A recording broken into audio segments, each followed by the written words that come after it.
Hello, I am Charles Darwin, an English naturalist known for developing the theory of evolution by natural selection. Here are some facts about me. My daughter died. She was only 10 years old. My wife is a Christian. I never understood that. I have been afraid to present the theory of human evolution for 20 years. I have been sick most of my life. All facts are truth. I am ashamed of some things, and some things almost destroyed me. However, it is an integral part of my life. It proves that famous people have the same problems and life challenges as everyone else. Now all about it in more detail. Section 1, My daughter died. She was only 10 years old. Ah, Annie, my sweet Annie, how can I put into words the depth of a wound so cruel, so raw? A father's heart is not meant to be torn in such a way, but life, that relentless and indifferent force, has a way of delivering blows that shatter the soul. She was my light, my joy, the very spark that brightened the dark corners of my world. A child, full of laughter, of questions, each one more profound than the last. Her eyes, those innocent eyes, would stare up at me with wonder, as if I were the one who held the answers to all things, to the mysteries of the world. But I had no answer for her when the sickness came. Do you know the feeling of helplessness that seeps into your bones when you can do nothing? Nothing. You search for a cure, grasp at every hope, yet the illness is a shadow that grows larger with each passing day. Tuberculosis, they said. A slow, insidious thief that stole her breath, her vitality. And with it, my peace. It took her, as death always takes, without mercy, without consideration for those left behind. I remember the last moments, as if they happened but a breath ago. The room was cold, and yet she burned with fever. I held her little hand in mine, her frail fingers trembling like the wings of a bird about to take flight. "Papa," she whispered. Oh, how I longed to hear that word once more, just once more. "Papa, don't be sad." But how could I not be sad? How could I not weep for the child I had nurtured, the child I had hoped would outlive me, who would carry on my name, my work, my legacy? When she passed, it was as though the world went still. Time itself seemed to halt in its tracks, and for a moment, I was lost in a void. The weight of it. It presses upon me still, a burden that I carry in silence. I've written of it, I've studied the wonders of nature, of the evolving species that have graced this earth, but none of my discoveries could fill the hollow left in my heart. Not the finches of the Galapagos, nor the sweeping grandeur of natural selection. I remember the days following her death. I could not write, could not think. The words, they fled from me, as if they too understood that the mind could not carry the weight of such sorrow. My mind, how could it ever be clear again when my heart was so clouded with grief? Some say it is the nature of a man of science to distance himself from such emotions, to bury the personal beneath the weight of reason and logic. But how could I? How could I dismiss the ache of a father who has lost his child? The very thing that brought life and joy to my existence was gone. No scientific theory, no theory of evolution, could explain this. For grief does not follow logic.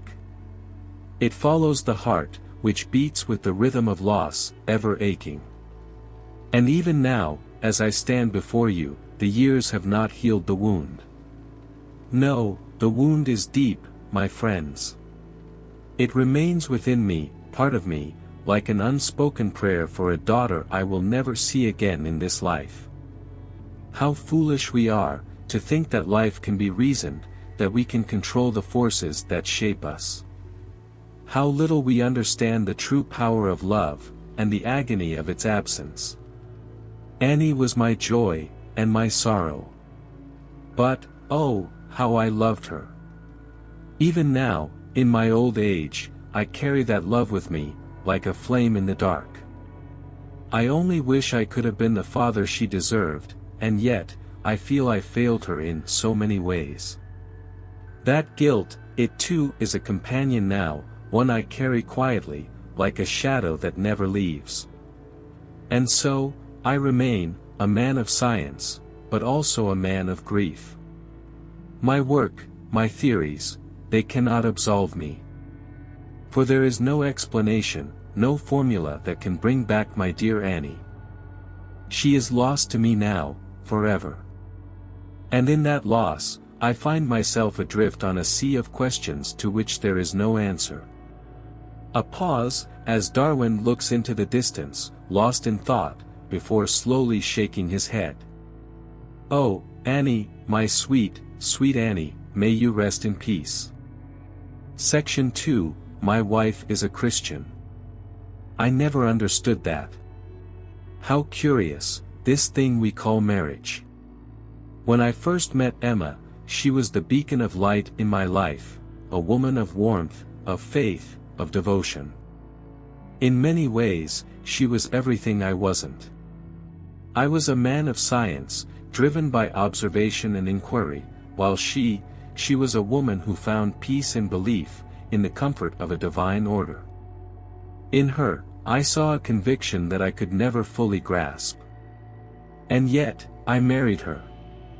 I remember the vows we exchanged, standing together, hearts full of hope, believing that love could bridge any divide. But what of the divides we cannot see, the ones that grow quietly within the heart?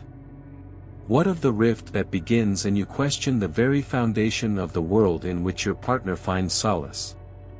Emma, my dear Emma, who had been raised in the certainty of Christian faith, her every prayer a whisper to God, her every action guided by the belief in a higher power. She was not just my wife, she was my anchor, a constant in a world that I, as a man of science, sought to understand and unravel. And yet, the more I uncovered, the more I felt that my worldview, a world without a personal God in the way she envisioned, was slipping from my grasp. I could no longer ignore it. My discoveries, the finches of the Galapagos, the slow evolution of species, the gradual unfolding of life on Earth, it all pointed to a different truth than the one Emma held dear. How could I reconcile what I saw with the world she had known?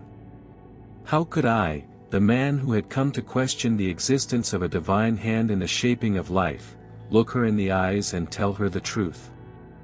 In those quiet moments, when the house was still, I would feel a tug at my heart, knowing that our hearts were no longer in perfect harmony. She spoke often of her faith, her prayers, her trust in God's plan. And I could not speak my truth to her, not fully. How could I? How could I bear to tell the woman I loved that I was not the man she thought I was? That the very questions I sought to answer through my work had, in fact, pulled me farther from her faith? You see, I never set out to reject her beliefs. That was never my intention. I loved her, and in loving her, I respected the path she had chosen. I never meant to shake her faith, to make her question the very core of who she was. But the more I studied, the more I realized that my journey down the path of knowledge had led me to a place where religion and science could not walk hand in hand. How could I explain to her that my work on the origin of species was not a direct assault on her faith, but a discovery of nature's infinite complexity, a grandeur that spoke for itself? How could I express my own agnosticism, the space between belief and disbelief, where I found myself standing, uncertain yet in awe of the natural world, but unable to find the divine I had once been taught to seek? The tension between us grew, silently, steadily, until it began to shape our days. I could see it in her eyes, the sadness, the worry that something was slipping away. She would ask, "But Charles, how do you explain the love we share, the beauty of the world, the purpose behind all that we see. And I would hold her hand, searching for an answer that would not hurt her, that would not diminish her sense of peace. But in truth, I had no answer that could comfort her, for my own heart had begun to doubt. I remember one particular evening, after a long silence had passed between us, Emma asked me why I no longer prayed. I was silent, not out of defiance, but out of a deep, painful indecision. I wanted to speak the truth. I no longer believed, Emma, I no longer had faith in the God of my youth. But I love you, and I would never wish to wound your spirit. How could I say such a thing without shattering everything between us? It was in those moments of silence that I felt the weight of my choices, the weight of my discoveries that had changed me, that had separated me from the world I once knew. Science, with its cold, relentless pursuit of truth, had shaped my thoughts, my life. But it had also built a wall between me and my wife. And I, the man of reason, the man who sought to understand everything, found myself helpless against the one thing that truly mattered, her heart. Emma was a woman who found comfort in faith, a faith that had guided her through her life. She believed in a divine purpose, a plan, and for her, that faith was as certain as the ground beneath her feet. How could I, who had once been so sure in my belief, but had now fallen into uncertainty, live up to the promises of our marriage without breaking her heart? And so, I lived in the shadow of my own silence. I never rejected her faith. Never. But I couldn't embrace it, not in the way she wished me to. In the end, I think we both suffered in our own way. She, with her faith unchanged but knowing the man she loved was slipping further from it. And I, with my scientific mind always searching, always questioning, and finding no answer that could ease the tension between us. Love, I've come to understand, is not always enough to bridge the gaps that life sets before us. We find our ways together, but sometimes those ways diverge, and we are left walking on different paths, even as our hearts remain intertwined. Darwin pauses, his face a mask of quiet sorrow, before he slowly turns, as if to leave the room, his voice almost a whisper. Perhaps it is not the answers we seek, but the questions themselves that bind us. And in that, there is a certain peace. Section 3. I have been afraid to present the theory of human evolution for 20 years. What is the price of truth? I have spent countless years, 20, in fact, treading the line between knowledge and silence. 20 years of restless nights, of scribbled thoughts, of agonizing self-doubt. And yet, as I sit here, before the fruits of my labor, I find myself paralyzed by a singular fear: what if I am wrong? What if I am not the harbinger of a new understanding, but a fool who dares to disturb the delicate order of the world? It is not the weight of the evidence, no, I am convinced of my findings, but the weight of the world itself. The world that waits for me, breathlessly, on the other side of this door. The world that clings to its beliefs, its dogmas, its sacred certainties. I, too, once stood with them, wrapped in a comforting cloak of tradition, of creation as set forth in the scriptures. But now, I know better. The earth is older than the Bible would have us believe. Life is not a finished work, a perfect design, but a process, a slow, methodical unfolding, shaped by time and the imperceptible hands of nature. I have learned this truth through years of patient study. The finches of the Galapagos, the fossils etched in stone, the delicate architecture of life itself, they all speak of a world in flux, in perpetual change. The idea of evolution, that species change over time through natural selection, has taken root in me, as surely as the very rocks beneath our feet. But the world is not ready. What if they laugh at me? What if the world I have known, my colleagues, the people who have supported me, trusted me, turn their backs, disgusted by my heresy. I am but a man, a flawed, imperfect man. I fear that once the words are spoken, I cannot take them back. The theory of evolution, such a claim, such a disruption to the natural order. What will my peers say? What will the church say? What will my own family think, as I dare to touch upon the very nature of life, of our Creator? The fear gnaws at me, like 1,000 biting insects. I see their faces, the disapproval in their eyes, the whispers behind closed doors. I hear the sermons, the voices raised in anger, the promises of damnation. The world has always feared change, and I am about to bring change to its very core. How can I be certain, when the cost of my certainty is so great? Emma, my dear Emma, how I wish I could make her understand. How I long for her peace, her trust. But I see the worry in her eyes, too. She, a woman of faith, who believes in the divine plan, who holds her beliefs so dear. What will she think of me, of my work? Will she feel betrayed by the very man she has loved for so long? How can I speak of this, knowing the pain it might cause? But then, I must. For I cannot undo what I have seen, cannot ignore the evidence that lies before me. No matter how much it tears at my soul, I know that the truth must be told, for the sake of science, for the sake of mankind, for the sake of the generations who will follow. They will not thank me, I am certain. They will curse me, perhaps. But they will also carry the torch forward, one day, when the dust has settled and the world has come to understand. I cannot remain silent forever. To wait any longer is to deny the truth of the natural world, to remain complicit in a lie. Yet, the fear remains.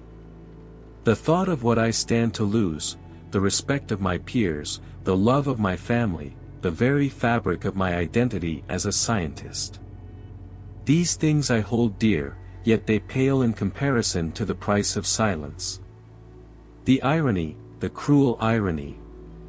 The man who once prided himself on logic, on reason, now stands trembling before the vast unknown of public reaction.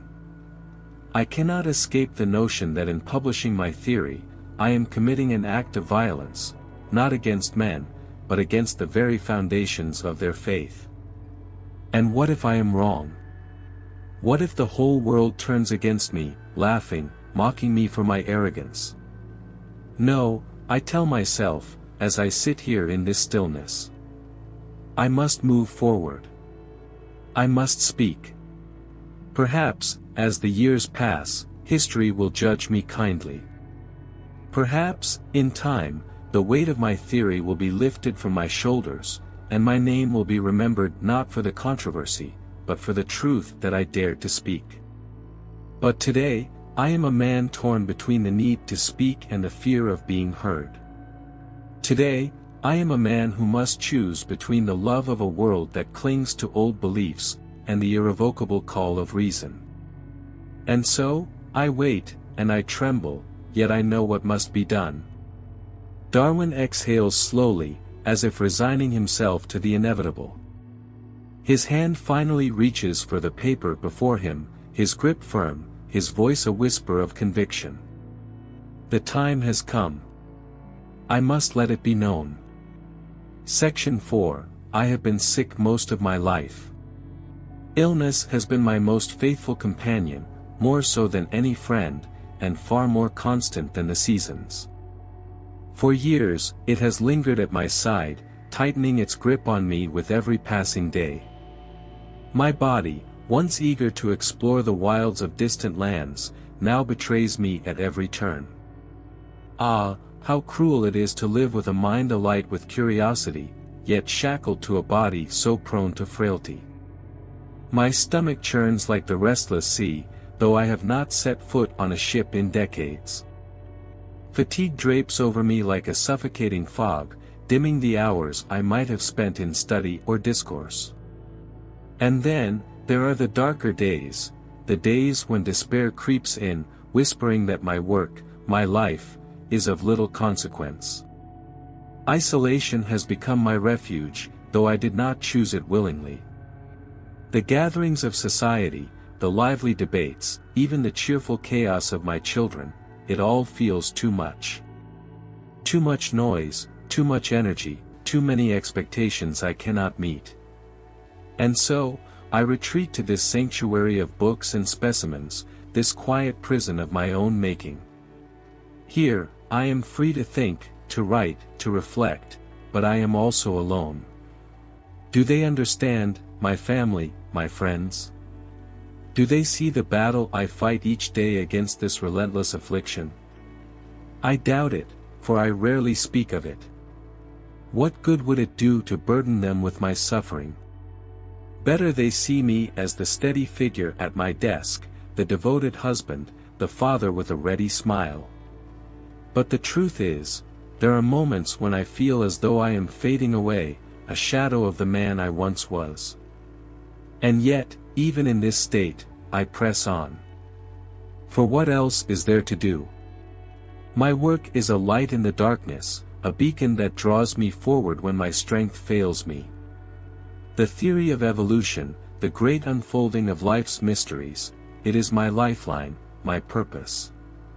When the pain is sharpest, I remind myself of the finches on the Galapagos, the fossils buried deep in the earth, the intricate beauty of the natural world. These wonders sustain me when nothing else can. But still, there is a loneliness that no scientific discovery can assuage. I miss the camaraderie of my younger days, the thrill of sharing ideas with minds as curious as my own. I miss the laughter of friends, the warmth of human connection. Even my dear Emma, how patient she is, how steadfast, but there are parts of my heart she cannot reach, parts that remain locked away, weighed down by this persistent malady. Sometimes, I wonder if my work is worth the toll it has taken. My health, my relationships, my very spirit, have I sacrificed too much? But then, I think of the generations to come, the minds that will build upon my ideas, the truths that will emerge from the seeds I have sown. If my suffering serves a greater purpose, then perhaps it is not in vain. He pauses, his gaze turning inward, his voice softening. Still, I long for peace. Not the peace of death, no, not yet, but the peace of a body at rest, a mind untroubled. I long for the simple joy of walking without pain, of sitting in a garden without feeling the weight of fatigue. I long to live, truly live, before my time is done. But until that day comes, if it ever does, I will remain here, in this study, with my books and my thoughts. I will endure, as nature itself endures, adapting to whatever trials it must face. And I will hope that, in the end, this life, with all its pain and isolation, will have been worth the journey.